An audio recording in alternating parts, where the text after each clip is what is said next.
Hello, hello, hello. Good afternoon. Well, actually, it is evening at this point. So, good evening to everyone. I hope that you all have had a wonderful day. This is Deborah Austin coming to you today to share the prompt number 9. Well, actually, I'm going to do 8 and 9 because I had some technical difficulties with number 8 and there was no sound.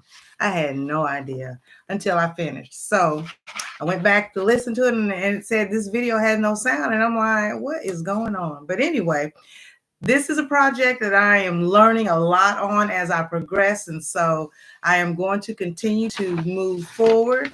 And whatever glitches we have along the way, we will just deal with those as best that we can. So let me check things here for a moment and see if I am showing up where I should.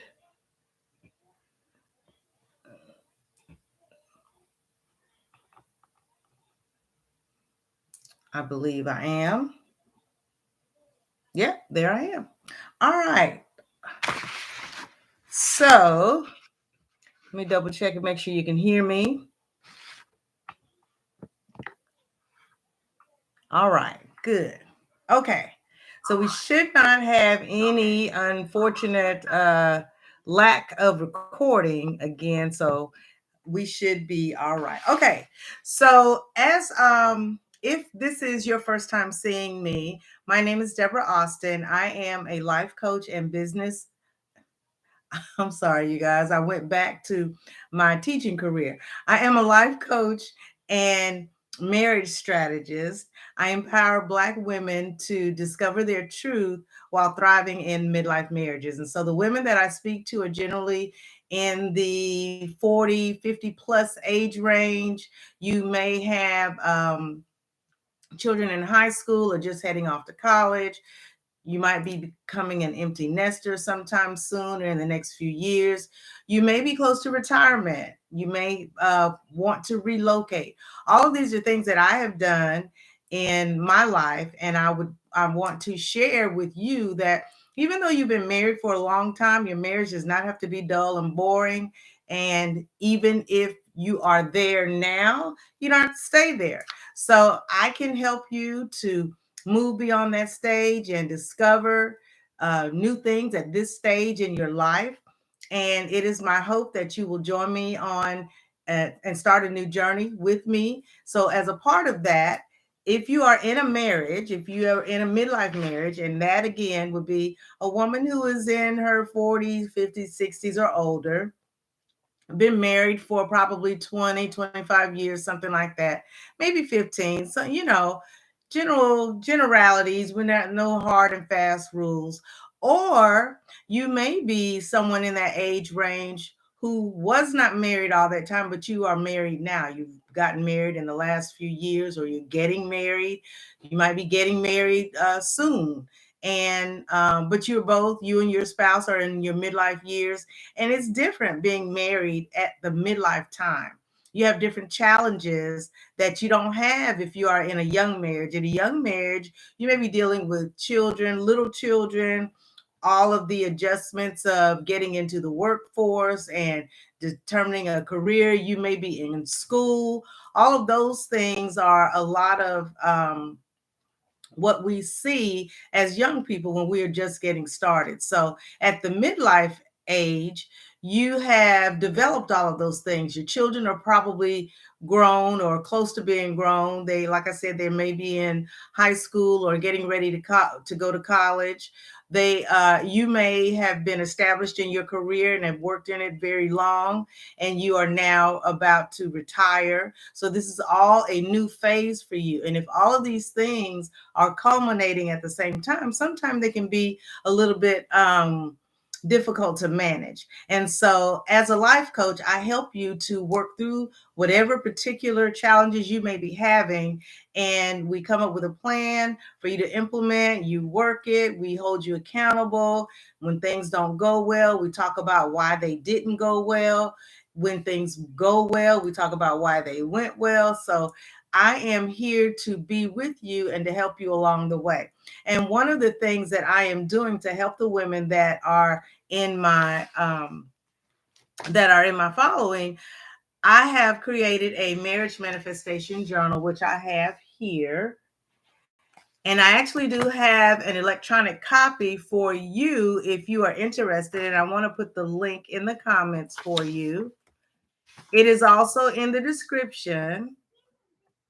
So if you would like to download it, it is free for the month of August only. So after the month of August, it is going to go back up to its normal price. If you are participating in a program with me, you may get it as a bonus. So it would actually already be included in the price.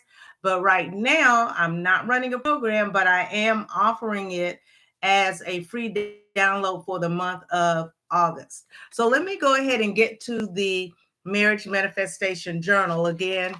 This today was intended to be only prompt number 9, but I did prompt number 8 yesterday. And unfortunately, I did not discover until afterwards that there was no sound on the video. And I have no idea what happened. But we're just going to keep it moving and include it today. So today you'll get 2 prompts. You'll get number 8 and you'll get number 9. So again, the Marriage Manifestation Journal is what I have for you. You can download it and print it out. Follow along with me. We are on day number 8, or yes, journal prompt number 8. And just for a little bit of information about journaling and the journal prompts, you can start anytime. You don't have to wait until the beginning of the month to start. So whenever you start, that's your day 1. So that's why I didn't say it is journal prompt number 8 on August the 15th, 2002, and it's a Monday. Nothing like that, because it doesn't matter. It's up to you.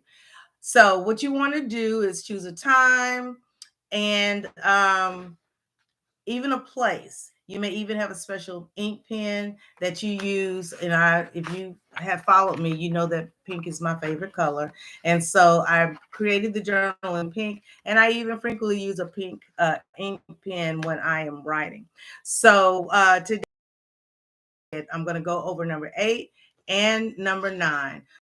Number 8 was, I am an understanding spouse. I demonstrate this to my spouse daily. So what are some things that you can do to demonstrate to your spouse that you are understanding? It may be that, for one, you even take the time to listen.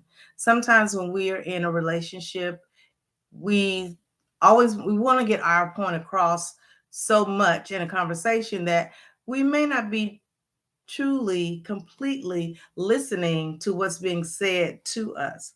A lot of different ways that you can show understanding: having patience, not jumping to conclusions, not criticizing, not accusing, all of these things that would make your spouse feel that you are not understanding of whatever is going on with them.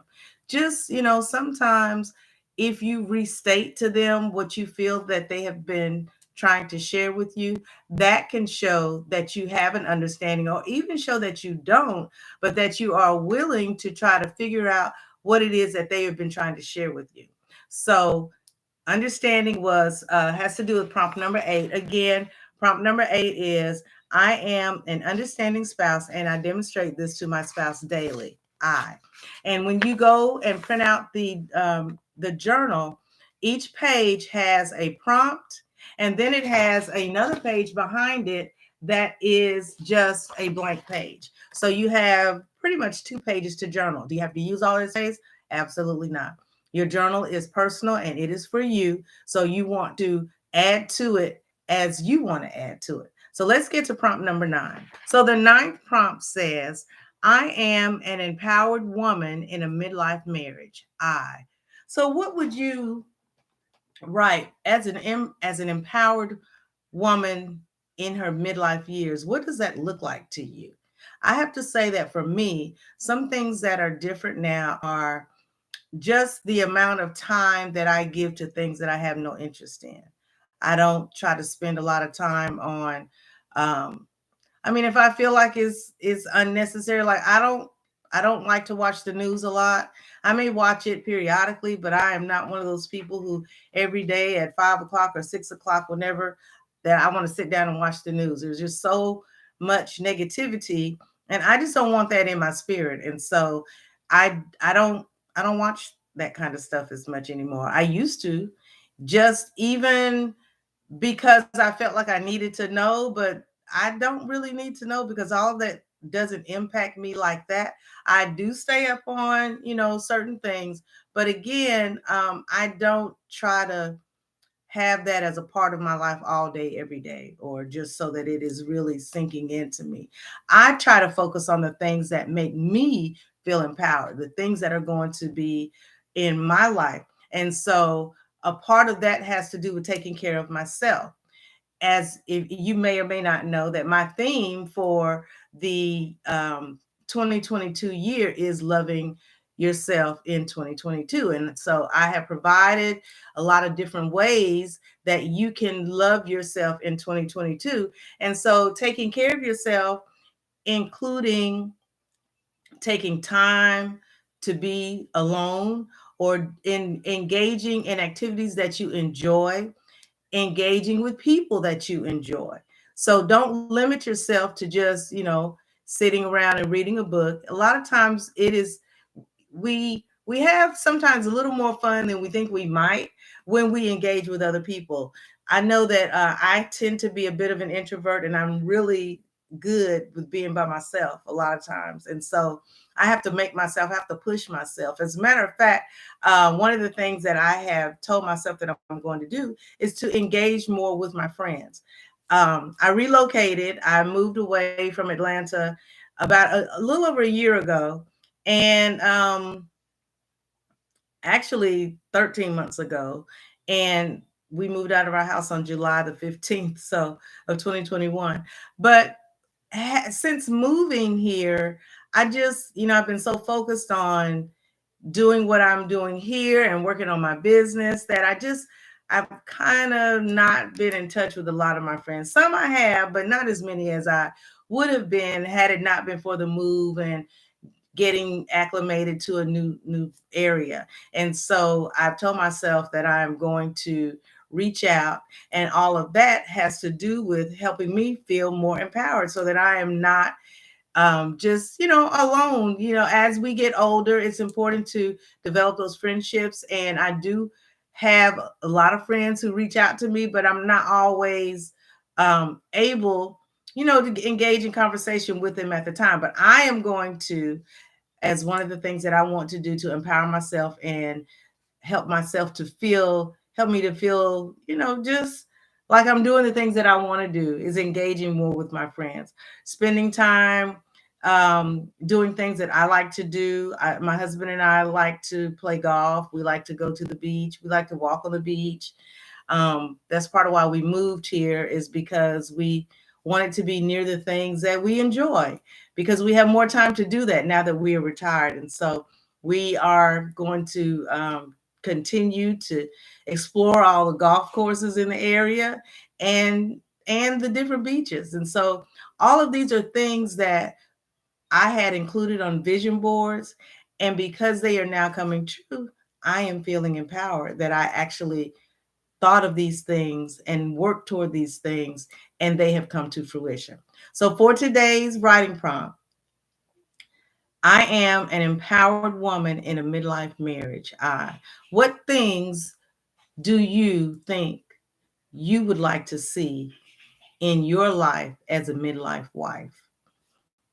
How would you like that life to look? If your children are just going off to college and you're soon to be empty nesters, what are you and your spouse going to do? How are you going to spend your time? Are you going to be able to do some things that you maybe never even gave thought to? I want you to do that now. I want you to take this time to begin to think about things that maybe you haven't thought about before. What would you look like if you were an empowered midlife wife? How does that look to you? So write that in your journal. Take a little time today, tonight, and fill it out. Remember, I shared with you before that when you journal before you go to bed, when you read over your journal before you go to bed, your subconscious begins to work on those things, and it helps you to come up with intentional action in order to bring them to fruition, to manifest those things. That's why I call it a marriage manifestation journal, because you are going to manifest behaviors and actions and activities in your marriage because you're taking the time to think about them, to write them down, and to come up with a plan in order to make them happen. So thank you for joining me today. If you are not here, if you were not able to make it live and you're watching this in the replay, please let me know in the comments. Type in hashtag replay. And for today, to be empowered, give me a fist bump. So they have a fist bump emoji. Give me that. Give me 3 of those at the end to let me know that you made it to the end of this video. And thank you again for your attention. Come back tomorrow for prompt number 10. And we are going to continue and cover this marriage manifestation journal through day number 30. So right now we are at number 9, and we are going to be here on a daily basis to provide you with the prompts to manifest the wonderful things that you want for your marriage. So again, my name is Deborah Austin of Deborah Austin Coaching. I empower Black women to discover their truth in midlife marriages while thriving in midlife marriage. I want your marriage to thrive. So if you have any questions, if you want to work with me, contact me. My information is in the description, in the comments. I'll put it added in the comments. If you are interested in working with me, just let me know, and I look forward to speaking with you. Have a wonderful day, and I'll be back tomorrow. Bye.